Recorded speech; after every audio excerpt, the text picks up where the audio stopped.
Ohayo minasan, ketemu lagi dengan Iris di channel Animania.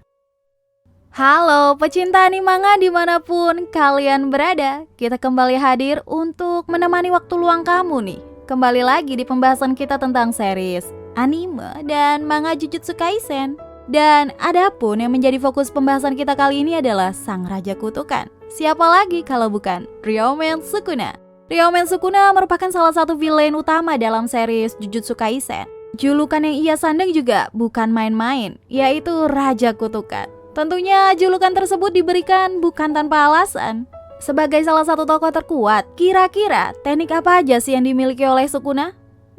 Bersama konten ini kita bakal bahas mengenai satu persatu tentang Ryomen Sukuna. So, daripada menunggu lama, langsung aja kita mulai. Let's go! Ryomen Sukuna sudah hidup sangat lama. Diperkirakan ia sudah hidup selama 1000 tahun. Yap, ia sudah hidup selama itu. Dan bisa dibilang di waktu tersebut adalah masa keemasan Jujutsu. Waduh, bentar. Mungkin cocoknya nih kita panggil dia Mbah Sukuna aja kali ya. Lebih cocok guys. Oke, meskipun Sukuna adalah sebuah kutukan, ternyata awalnya ia pernah hidup sebagai manusia biasa. Bukan hanya itu, Sukuna juga ternyata seorang jujutsu loh. Bahkan ia diperkirakan memiliki kekuatan yang sangat kuat saat ia menjadi ahli jujutsu. Tapi karena ia mulai bosan dengan kehidupannya, Sukuna kemudian memilih jalan hidupnya sebagai roh kutukan. Ia bertarung dengan banyak ahli jujutsu di era keemasannya dan mengalahkan mereka semua. Karena perilakunya yang sudah menyimpang tersebut nih, seluruh ahli jujutsu sepakat untuk mengalahkan Sukuna dan terus memburunya. Ya tentu aja hal itu nggak mudah untuk dilakukan. Tapi sepandai-pandainya tupai melompat, pasti jatuh juga. Nah itu menjadi peribahasa yang cocok untuk menggambarkan Sukuna kala itu.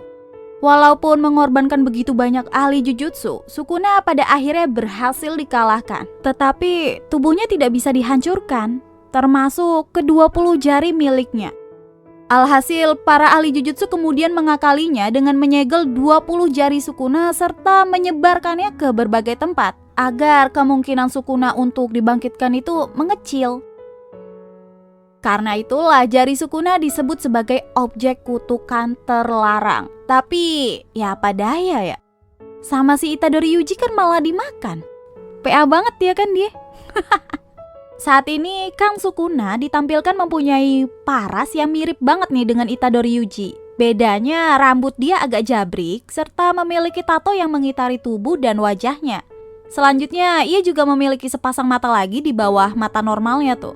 Namun patut kita tegaskan lagi nih, kalau itu bukanlah wujud Sukuna yang sebenarnya. Karena diceritakan oleh Gojo Satoru, kalau di masa lalu Sukuna memiliki wujud yang berupa iblis dengan 4 tangan dan 2 wajah. Jadi Sukuna adalah definisi muka 2 yang sebenarnya. Dan kalau lo punya teman mukanya 2, udah lo katain aja Sukuna. Jangan ditiru, oke skip. Adapun penampilan yang kita ketahui sekarang adalah karena Yuji adalah wadah atau inang dari Sukuna saat ini. Jadi karena itulah Sukuna digambarkan berwujud seperti Yuji. Pastinya lain wadah ya, lain wajah lah. Intinya dia cuma ngikut wadahnya dulu untuk saat ini. Sebagai Raja Kutukan, tentu sifat dari Sukuna itu sangat arogan. Sukuna adalah orang yang egois, berhati dingin, gak bermoral, dan sangat sadis. Sukuna sangat senang melihat orang lain menderita, tak terkecuali kepada wadahnya sendiri, Itadori Yuji. Hal ini terlihat saat Yuji meminta bantuan Sukuna untuk menolong temannya, Junpei yang saat itu berubah menjadi kutukan. Ya, Sukuna malah menertawakannya. Gak punya hati banget kan Sukuna ini? Selain sikap arogan dan sadis yang dimilikinya, Sukuna juga memiliki cara berpikir yang sangat licik dan juga manipulatif. Kita bahas masa lalu udah, penampilan dan kepribadian juga udah. Tentunya bahasan selanjutnya nih yang gak kalah menarik, yaitu mengenai kekuatan Ryomen Sukuna. Ryomen Sukuna merupakan roh kutukan tingkat tinggi yang memiliki energi kutukan dalam jumlah yang sangat besar. Selain itu, daya tahan fisiknya yang sangat luar biasa serta mampu bergerak dengan kecepatan yang begitu tinggi. Energi kutukan yang dimiliki Sukuna selalu tersuplai secara terus-menerus, sehingga sebanyak apapun energi kutukan yang ia gunakan, Sukuna nggak akan bisa merasa kelelahan.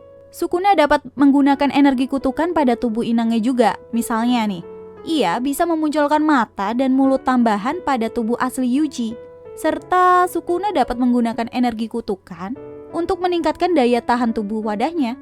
Iya, Itadori Yuji. Belum lagi kemampuan regenerasi yang ia miliki itu sangat luar biasa banget. Dalam keadaan terluka apapun, ia bisa menyembuhkan dirinya dengan teknik kutukan pembalik dengan mudah serta dalam sekejap mata. Nah, kurang lebih gambaran yang dimiliki oleh Sukuna adalah ya sedemikian rupa lah. Tapi kita belum bahas nih teknik yang dia punya. Jadi apa aja sih teknik yang dimiliki oleh Sukuna? Oke, teknik pertama merupakan teknik Clave. Ya, teknik ini merupakan teknik bawaan yang dimiliki oleh Sukuna. Dengan teknik ini, Sukuna mampu membelah musuh yang dihadapinya. Ya, dengan begitu cepat hingga belum sempat disadari oleh musuh. Dengan sekali serangan aja, Sukuna dapat membelah musuhnya hingga menjadi beberapa bagian. Kedua, ada Unnamed Fire. Sukuna juga memiliki kekuatan bawaan berupa api. Api ini digunakan untuk membakar hangus musuh yang dia kehendaki tanpa sisa. Kemudian dengan kekuatan api Sukuna dapat dimanipulasi hingga bisa digunakan dalam pertarungan jarak jauh sekalipun. Selanjutnya ada Binding Vows. Binding Vows merupakan teknik pengikat sumpah. Dengan teknik ini, Sukuna dapat membuat kontrak dalam Ryoki Tenkai miliknya dengan siapapun. Tak terkecuali dengan Itadori Yuji. Kontrak ini dibuat oleh Sukuna dengan syarat yang harus disepakati. Dan yang menyebalkan dari teknik ini, siapapun yang menjalin kontrak dengan Sukuna maka ingatan orang tersebut mengenai kontrak ya akan hilang. Sehingga kontrak ini hanya diingat oleh Sukuna sendiri. Hal ini dibuktikan saat Itadori Yuji membuat perjanjian dengan Sukuna. Sukuna mengajukan kontrak agar Yuji yang sudah mati dapat hidup kembali. Kontrak itu berupa Yuji harus memberikan kendali penuh tubuhnya kepada Sukuna dalam waktu 1 menit jika Sukuna ingin menggunakannya. Kemudian Sukuna juga berjanji bahwa dalam kurun waktu tersebut ia tak akan menyakiti siapapun. Ya tentu saja Yuji menolak hal tersebut. Kemudian Sukuna mengajak Yuji bertarung. Jika Yuji kalah, mau tidak mau Yuji harus menuruti kemauan Sukuna ini. Dan Yuji gagal mengalahkan Sukuna. Yang berujung kontrak ini berhasil dijalankan sesuai keinginan Sukuna. Sedangkan Yuji ketika hidup kembali sama sekali lupa akan kontrak ini begitu ditanyakan oleh Gojo Satoru. Kemudian ada teknik Domain Expansion, Malevolence Rite, atau Fukuma Mizushi. Jelas, sebagai raja kutukan, teknik tertinggi Jujutsu yaitu Ryoki Tenkai dapat dikuasai oleh Sukuna. Ryoki Tenkai milik Sukuna disebut juga sebagai kuil kedengkian. Wilayah milik Sukuna diisi dengan kuil Buddha yang berhiaskan dengan banyak tengkorak. Cakupan wilayah Fukuma Mizushi juga sangat luas, bahkan bisa sampai 200 meter. Sukuna menambah Ryoki Tenkai ini dengan teknik Clave serta teknik api untuk menghabisi musuhnya. Gini. Pasti deh, kalau kita bahas Sukuna, yang teringat di pikiran kita adalah mengapa Sukuna begitu tertarik dengan Megumi Fushiguro. Sebenarnya alasan yang sebenarnya juga belum diungkapkan secara pasti sih. Jadi ini masih menjadi misteri yang belum terpecahkan. Tapi kalau kita berasumsi, ini bisa kita kira-kira nih apa yang menjadi alasan sebenarnya. Kita ulik sedikit aja mengenai Megumi. Karena ya kalau mau bahas di konten selanjutnya aja lah, jangan di sini. Gini, Megumi memiliki kemampuan bernama Ten Shadow Technique. Dengan kemampuan ini, Megumi dapat menggunakan bayangan untuk membuat Shikigami. Megumi juga mempunyai kekuatan nih untuk memanggil Shikigami. Nah, kayaknya Sukuna langsung tertarik dengan kemampuan yang dimiliki oleh Megumi. Karena ya memang gak mudah kan untuk menaklukkan Shikigami. Usut punya usut, banyak yang mengatakan bahwa Sukuna ingin memanfaatkan kekuatan Megumi. Dengan kekuatan Megumi bisa aja Sukuna memanfaatkannya untuk memanggil atau membangkitkan kembali tubuh asli Sukuna yang sudah lama tersegel. Wow. Di sisi lain, Sukuna juga menganggap bahwa Megumi telah menyia-nyiakan nih potensi yang ada pada dirinya. Artinya, Sukuna sepertinya mengetahui bahwa Megumi masih memiliki kekuatan yang lebih hebat lagi dari yang kita tahu sekarang. Well, bener atau tidaknya belum diketahui pasti sih. Yang jelas, kekuatan Megumi lah yang menjadi faktor utama mengapa Sukuna begitu tertarik dengannya. Selebihnya kita nggak tahu. Apakah ada maksud lain dari si muka dua Sukuna ini? Ya kita lihat aja sejauh apa perkembangan ceritanya nanti. Oke, sekian dulu perjumpaan kita kali ini. Terima kasih telah menonton sampai habis ya. Nantikan terus pembahasan menarik lainnya.